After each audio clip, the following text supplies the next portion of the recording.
अनेक जण म्हणतात की आता वजन वाढतंय, त्याला कसं कमी करायचं. जर आपल्या शरीरामध्ये काही हॉर्मोनल इम्बॅलन्स झालेले आहेत तर आपलं हे वजन वाढायला लागतं. इवन पुरुषांमध्ये लेप्टिन ग्रेनिन जे हॉर्मोनचं इम्बॅलन्स हे महत्त्वाचं असतं.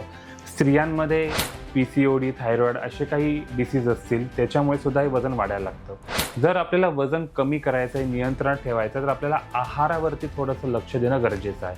तर समजून घ्या की आपल्याला कॅलरी बेस्ड डाएटचा फॉलो करायचा आहे. पहा, मी 100 कॅलरीजचं जेवण खाल्लेलं आहे, तर माझं काम आहे जर मला वजन कमी करायचं आहे तर मला 200 कॅलरीज यूज करायच्या आहेत. तर रोज सकाळी उपाशीपोटी 30 मिनटं चालणं, व्यवस्थित पाण्याची क्वांटिटी मॅनेज करणं, आहारामधून महत्त्वाच्या गोष्टी जशा बेकरी फूड, फास्ट फूड याला थोडंसं दूर करणं, घरात बनवलेलं ताजं अन्न खाणं, व्यवस्थित झोप, बस तुमचं ॲटोमॅटिक प्रत्येक आठवड्यामध्ये अर्धा ते 1 किलो वजन कमी व्हायला लागेल आणि पुढच्या 2-3 महिन्यामध्ये तुम्ही पूर्णपणे सेट होऊ शकता.